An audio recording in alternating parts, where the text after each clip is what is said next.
that kid in school who either spent more time sleeping or drawing or listening to music than paying attention to the teacher. This same kid didn't do that well in school, and they didn't have really any career goals for themselves. And it's kind of hard to believe that this same kid could grow up and be one of the most well-known directors in Hollywood, known as Tim Burton. Tim Burton is one of my most favorite directors, and as an aspiring writer, I find his creativity and uniqueness to set him apart from many other directors out there. What is kind of interesting about Tim Burton is the fact that he didn't plan on becoming a director. Like I said, he was that kid that didn't have any future goals for himself. And so I'm going to tell you a little bit about Tim Burton and how he went from being this type of kid to being a successful director that he is now.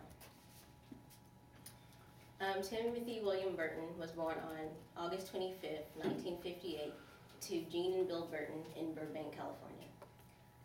He was kind of an unusual kid in the fact that he didn't like playing outside like most kids did. Instead, he liked staying inside, watching television, and his television pretty much was his best friend.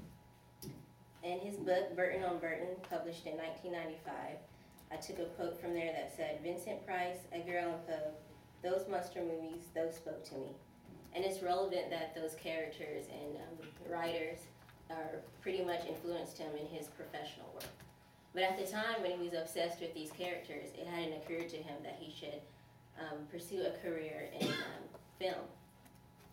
In fact, it wasn't until while he was in school that he decided that he wanted to pursue a career in film. In a 2005 interview at Toronto Film Festival, Tim Burton said in this interview, after making a film for a school project, he decided that he wanted to continue on making films for a living. And so after high school, he graduated and went to the Arts Institute of California. And then from there, he got a really lucky opportunity to be drafted into the Disney animation team to work as an animator. But he didn't really like animating, and so they moved him over to being a conceptual artist, which is someone who draws the characters that will appear in the animated film itself. He did some early work on one of their films called The Black Cauldron. I don't know if anyone ever seen that. Okay.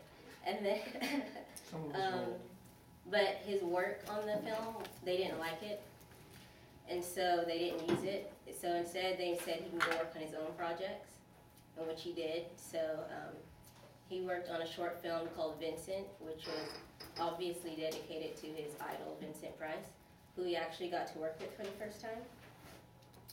And then he was led to be introduced to a man named Paul Reubens, which is also known as the man behind Pee Wee Herman. And together they worked on the 1985 film called The Pee Wee's Big Adventure. And that pretty much set the stage for Tim Burton as a director because it was pretty successful. And then he went on to start directing his own movies, one of which was Batman, which engrossed $250 million in the box office. And that was considered one of his most successful films. He made a sequel to it, but then he discontinued his work on it after that.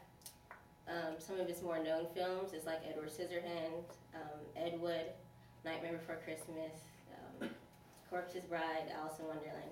All these movies pretty much gave him the title of being known as one of the most popular directors of the 20th century. And so in conclusion, Tim went from this kid everyone saw as being an introvert. He was timid.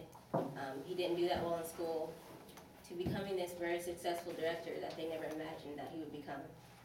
And I pretty much think that Tim Burton is an example that anyone can achieve great things as long as you find a dream and go after it.